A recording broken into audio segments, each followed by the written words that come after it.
bro, I got every time I jump in your podcast when you're doing live, or every time like we message, or every time like I was posting the clips about our last interview. Yeah.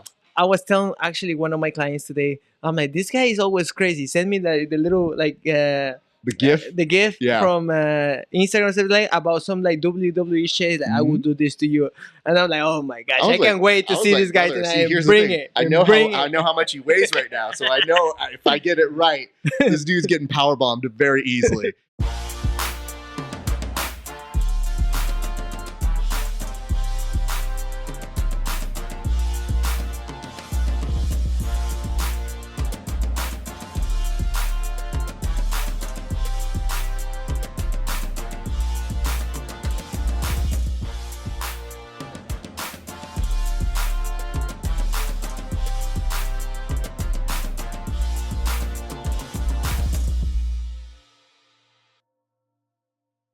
What is up, ladies and gents? It is your friendly neighborhood BJJ podcaster, Rafa Esparza, coming to you with another great installment of the Grappling Hour. And you know what? We had to make a visit out this way because a good friend of ours said he had some time, and I wanted time from him because big things are coming his way, because big fights have already happened his way. He had an impressive performance at the most recent Up Next fighting, and I definitely wanted to come say hello to him. You know him. You love him. Say hello to our good friend, Gianni. I just noticed that they turn off the lights in the background. I think like the lights just went off by himself. Oh, they did? Oh, okay. Yeah. Okay. Oh, is it on a timer? It's okay. Yeah, you look great. I It don't actually, know, man, like, but hey, whatever you like is good. I I'm do, good. and you're lit perfectly here. Johnny, congratulations on your big win over at Up Next Fighting. Thank brother, you so much, brother. That was an impressive performance. We need to talk about that because I was watching that the whole time, and I thought to myself, my God, you always look pretty sharp, but that fight in particular, you looked very, very solid. Tell me a little bit about that fight from your perspective. Yeah, you know, like it was funny because like when I was stepping into the cage, I always do like the little circle, and I saw you, and I was like, oh my dog, man, like, and I was like, you know what, like I'm a showman, I'm a performer, and then like when I see people that I know and I see the crowd, that's why I run around the cage to see my people. I'm like, I have to put on the show, you know, because like I don't gonna let these people spend money on tickets and come all the way here to see me like fail, or at least don't give me a good show. And then it's interesting because this is the first time ever the whole camp, and then the whole time I was talking to people that were about to go to see me fight, I was just telling them enjoy the show because it's gonna be a masterpiece. You know, it's the first time I ever say it, and then I say it because I was talking from the confidence of my training camp, for the confidence of all the work I've been putting into it. So I was just so confident about myself that like I was just telling everybody to be ready to enjoy the show, and then like it was about to be a masterpiece. You know, like I feel like we're getting ready to the big show, and then like I was just trying to make a statement to see the like people and let them know that I'm in a different level. You know, it's like levels in this game, and then I was just trying to like show them that like for sure I'm like above a lot of those guys. And you definitely looked really good. And to me, you know, whenever I get to see you out there, it's always a treat. And, you know, I don't know if I saw your last fight. I don't think I saw that last one. Excuse me. But for me, I had specifically asked to photograph this one because I was like, oh, you're on it. I got some homies on this one. So it was just so great to see you. And then you win.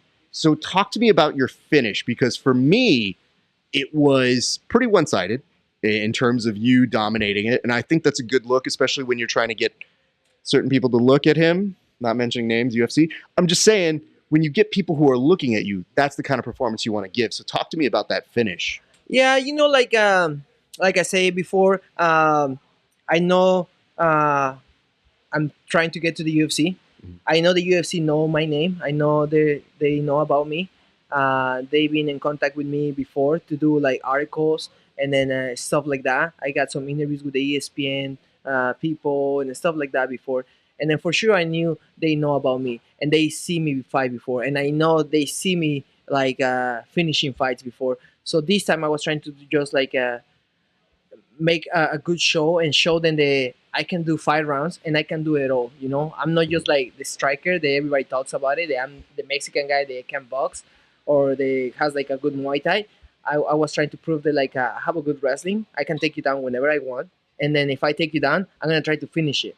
You know, I was trying to go for the submissions, but to be honest, I like to punch people. and then I like to ground and pound. So I was trying to work on that, and then just to like I say, just putting on the show for the people, and then like let them know that like we still here, you know, Yeah. and we're still waiting for them to get the call, you know. So it was just a good performance that I enjoy, and then like I didn't get punched at all. No. So like I say before, you know, the guy, it was a tough guy, good record, 7-2, now 7-3. He has like over 10 professional fights in Muay Thai, I believe.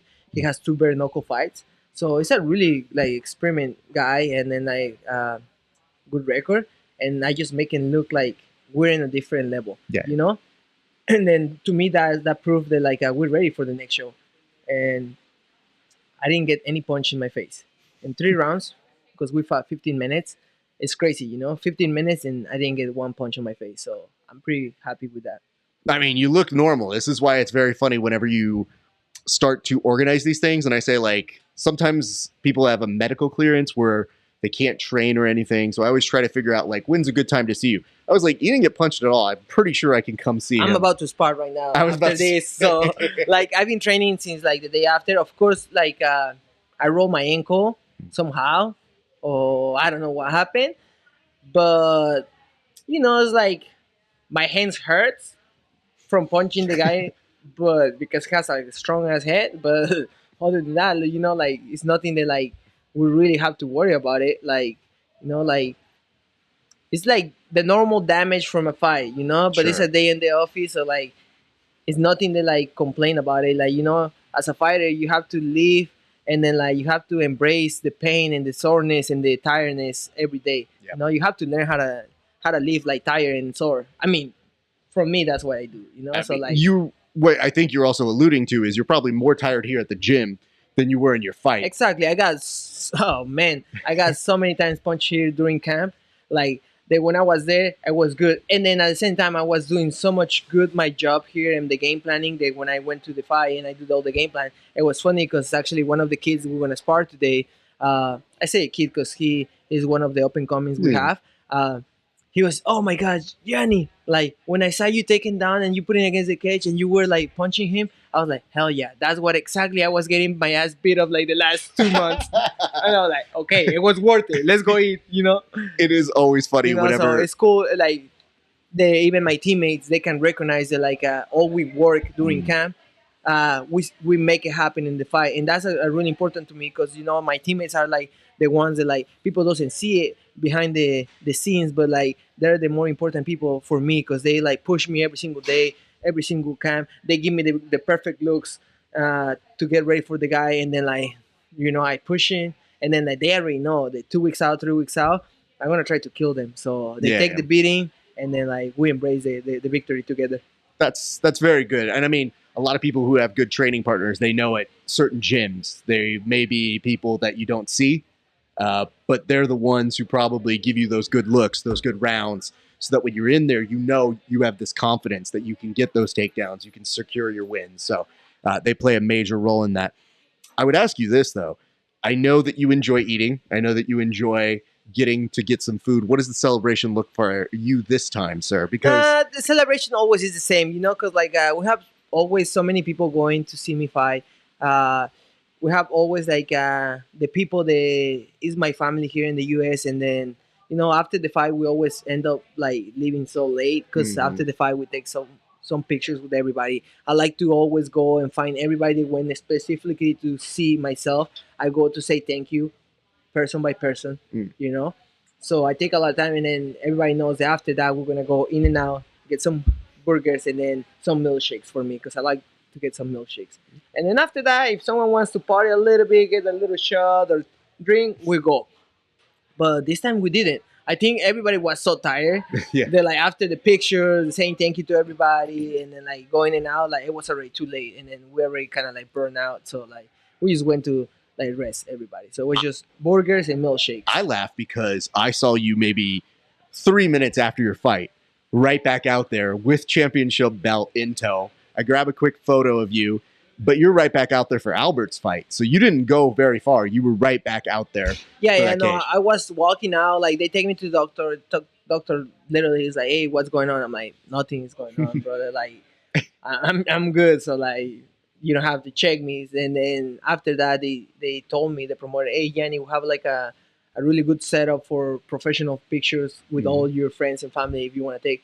So then like, yeah, we just went right after that, and then I started taking pictures, and then like, it was a good moment for me. I see all my friends, my family, my coaches, taking pictures. We like celebrating, and then I got surprised by my jiu-jitsu coach. She came with a black belt and give it to me that day. So it I was a wanted really to talk to really you good. about that. First of all, congratulations, Thank sir. you, man. How does it feel to be a black belt now for you? Uh, it feels like, to be honest, it feels like really honor for myself to get the black belt in that way. You know, it's funny because like, sometimes you see MMA fighters getting a black belt, but like, I'm not saying that they don't practice jiu-jitsu, but it's like, like Alex Pereira, Yeah, he knocked everybody out and under a minute, and then he got his black belt. And like, the guy is really good. Like, it's super good. Then nobody taken down, and then with the couple times that he got taken down, he got up. So we're not able to see his jiu-jitsu yet, but for sure he has some. But like, it's always that kind of question that people always put in, like, oh, but like, how he got the black belt? He just do the striking. And then for me, like, it's the first time that I grappled the most. It's the first fight that I got 5, 6 takedowns. Like, I'm not the type of guy that you're gonna see me going for a takedown. My Mm. takedown is this. Boom, I landed, they fall. That's a takedown. Two. Mm. But I don't go for the takedowns. And then, so it was really good for me to be able to go for the takedown, listen to my corner because my corner wanted me to go for the takedown, and then feel really confident on the ground. So when I was on the ground, I was like super confident. I was like doing everything that I was like, listen from my corner. I was feeling so confident, so like, relaxed and then calm.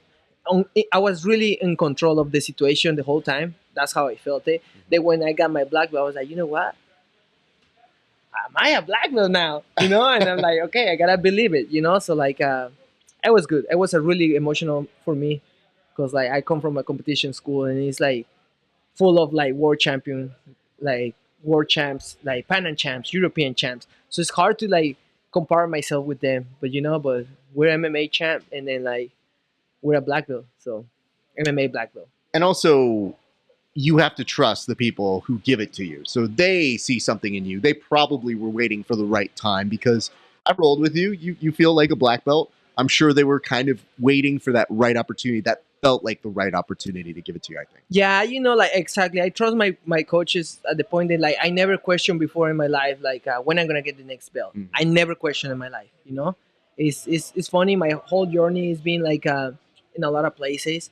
Like, it took me like about 8 years to get my black belt in the gi, and then I never questioned. Like, it's fun for it's like super interesting for me because I started, only do 6 months of gi as a white belt in Mexico, and then I came to the United States and I started doing, jiu-jitsu here. And then the guy, they give me my blue belt. His name is David Gill, up there in Vegas. Such a really cool guy. He was friend of my coaches from Mexico, and then we never trained each other. We just Actually, it's funny though. We just met in Christmas in Reno because, he went to visit his family and I was living there in that time. And then I went to see him, and then, my professors from Mexico, they already talked to him. So we met each other, and the day we met each other, he got me to train with like a group of like 6 black belts. I didn't know that, but he talked to everybody there because they knew me. I was living up there, so I was rolling with them. So they make me roll with all the 6 black belts, and at the end he make roll with me, and then he give me my blue belt. And then it was for me interesting because, like I said, I never trained with the guy before, but he has, I guess, some type of communication with my coaches. So then that's how I got my blue belt. And then that was the only first time, and never the first and only time that I ever trained with that guy, and I got my blue belt under him. So then he left. Then the next time I started training under, Professor Kelly Anson. He was a Bellator MMA fighter, D1 wrestler, black belt under Liborio, from American Top Team. And then, he opened the school in Reno. I started training with him. And then the day I left Reno to come here to California, we're doing a carne asada. and then to say bye. And he asked me, "Hey, Gianni, do you want me to give you the purple belt?" And I was like, I didn't know if the professor has to ask me, but I was like, what do you mean? Do you want me to give you the purple? Like, yeah, I'm asking you. You know, I know you're gonna go to California, you're gonna get more focused on MMA, but I want to ask you, you want to take the purple belt under me? And then I was so like trying to be respectful that I even called the guy from Vegas. I'm like, hey, bro, I know I never trained with you, but you give me the blue belt, and I'm right now with Kelly, and Kelly said that if I want to take the purple belt with him, but then I've been only like 2 years training with him. So what I should do? He's like, man, I know Kelly, and then I know you, Yanni, and then take it. So I was like, okay, like you're my professor. If you wanna give it to me, give it to me. So he gave it the purple to me, but I never trained as a purple belt under him. So my first day in California as a purple belt was under my professor right now, Russell, and then from there it was such a blessing. Like I said, I never questioned when he was about to give me the next belt. Like I never questioned anything because like I'm just a student and Yeah. I'm still a student right now. So as a black belt right now, I feel like a more compromise. I feel more compromised with myself about to learn more and then try to like give something back to the sport. The way that like I have so many good people around me, and the way that jiu-jitsu give me so many like good mentors and good people, good friends. I need to be now that good mentor, good coach, good friend with a lot of people because like they helped me so much during my career and during my life. I need to give it something back now as a black belt. So That makes sense. Do you feel like you've had a bigger target on your head now that you got that black belt? Like, did you go to training and did people try to put it on you? Did that happen at all? no, no. To be honest, it's like I felt that when I was a brown belt. Mm. When I get my brown belt, literally the first day I step at the competition class as a brown belt, like we have our competition classes like from can be from like 10 to like 25 black belts. Mm-hmm. From those 25 black belts, we have sometimes like 22 world champs, like European champs, Pan champs, American champs, and then like when I got my brown belt is when like I step on the competition class, all the black belts said, "Hey, let's go, let's go, let's go." I was like, "Oh my gosh!" Now as a black belt, everybody know me. I feel like everybody. I'm like they're really cool with me. So they're like, "Hey, what's up, Jenny?" Like so I feel more chill right now. I envy that because I already know I've had people tell me every time I got markers, they're like, no, I'm gunning for you when you get this or when you get that. So they're much nicer people. But the weird part is people don't know an average day at your gym when, say, you go to hustle is much harder than most people's regular day. Yeah, it is, man. Like I said, like I have some teammates that they're like competing at the highest level Yeah. in jiu-jitsu. They're doing like they're like top three like in the world. Like they're always competing in the finals of like the biggest tournaments. Like these guys are competing every single weekend, and then like I can say like we have blue belts that they compete every weekend, and then they go and they do like nationals, worlds, like gi pans, like gi no like nogi worlds, gi worlds, and then like they're blue belts and they give me hell. Yeah. Like bro, those guys are like killing me. They're like trying to kill me, and they're like sometimes get me, and I'm like, like I don't get upset. I don't think that like you should be upset. Actually I'm like really proud of those guys because I'm like, man, like you know, like you can't be upset with lower belts stopping you, man. You gotta be proud of that, and then because you gotta understand that like when you're at some type of level, now is the time for the new generation, and then you have to help them out, and you have to show them the good way. For me, it's about now showing the new generation that like don't get mad if a lower belt tap you, instead of like get mad because he shouldn't tap you. Yeah. Because like I feel like old school people like wouldn't allow even to roll with the higher belts. Yeah. Oh, you're a white belt, you can roll with a black belt. That was old school. So now I'm trying to break a lot of those type of like situations where like now like I roll with all the white belts, all the blue belts, all that stuff, and then like man, if they get me, I'm like, hey bro, that was fucking dope. Like you got me, man. Oh man. Or I even ask, hey, how do you do this? Because like now is my time to push the sport and then like help him out, and then like I will do whatever I need to do or whatever I can do on my hands to like like make people feel confident and make people grow and then help the sport grow. You know, it's very funny you No mentioned that. egos. You mentioned that because yesterday, for kind of the end of the year, I told our guys, I lined them up and I was like, hey, you can have a regular class since it's the last class of the year, or you could have a super fight against coach. And all of them were like, I want a super fight Line against up. you. And I was Oh like, my God. okay. And I was like, sounds good to me. And one of them yelled out, because I go, the key of this is I want you guys to coach each other, not me. Just coach them to try to do the best you can. And I made it a pact where I was like, I'm only going to beat them with stuff I've taught them. So it was literally like lessons, and I like made notes. I was like, this guy wasn't here for this date. This guy wasn't here for this date. I'm going to use this move on him, this technique on him. And one of them yelled out for advice to their fellow peer. They're like, hit him with the stuff he taught us. And I was like, that's exactly what I want. Like, I don't care if you catch me with it. I want you to hit me with the stuff I taught you. That's the whole point of this. So anyway, that is good. I would ask this because we are a little short on time. I want to make sure we get in these couple little things here. First and foremost, you were kind of mentioning this off camera, but I do want to ask you about it.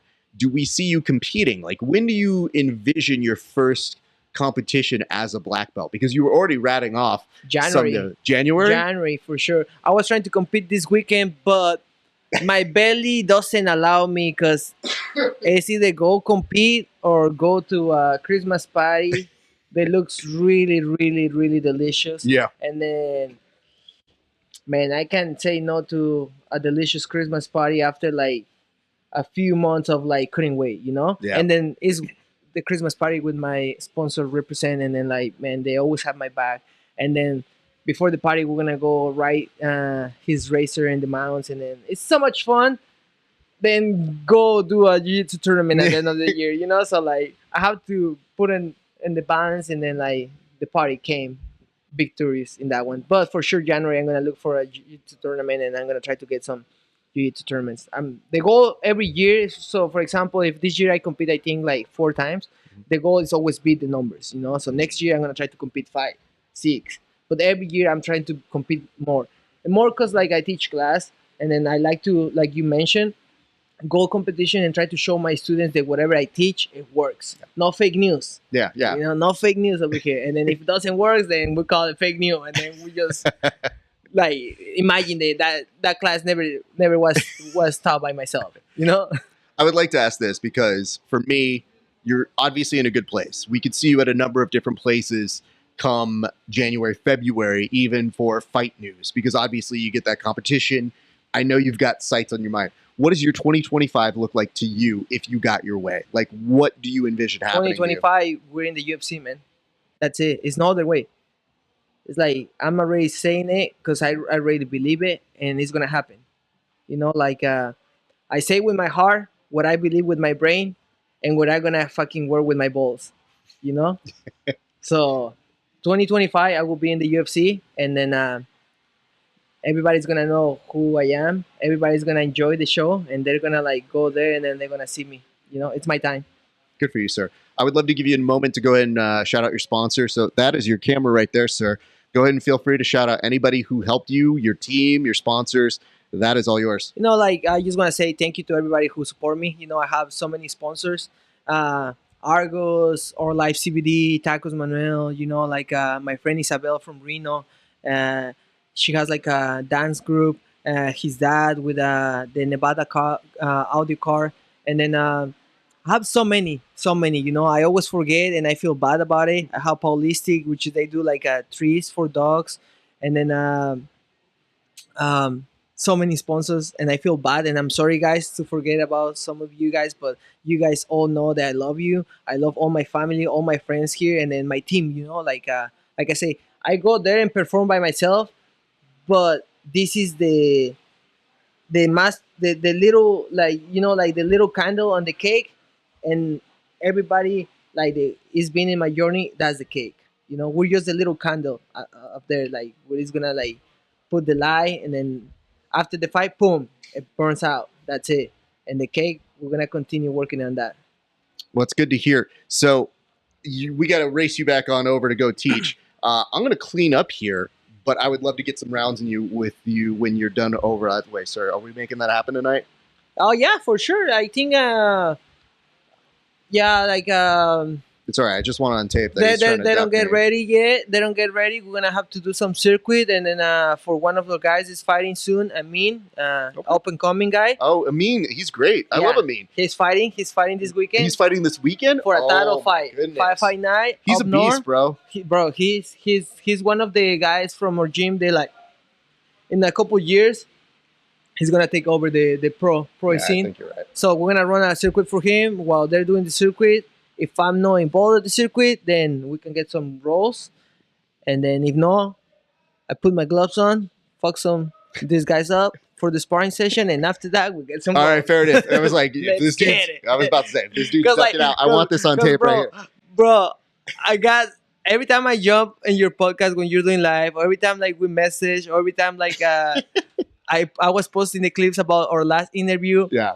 I was telling actually one of my clients today, I'm like, this guy is always crazy. Send me the little like The GIF. the gift Yeah. from Instagram or something like about some like WWE shit that I would do this to you, and I'm like, oh my gosh, I I, was like- can't wait to I was see like, this guy brother, tonight. see, And here's the bring thing. it. I and know bring how I it. know how much he weighs right now, so I know if I get it right, this dude's getting power bombed very easily.